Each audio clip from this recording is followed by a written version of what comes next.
da sessão, quero fazer um brevíssimo registro. Gostaria de mencionar um fato ocorrido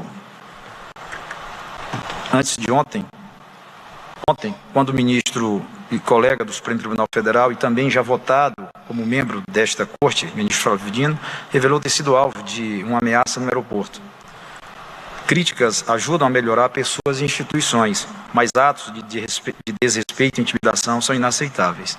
A harmonia de uma nação, especialmente em um ano eleitoral, depende significativamente do respeito e da civilidade dos concidadãos, essenciais numa sociedade democrática e fundamentais para manter o equilíbrio e a paz social.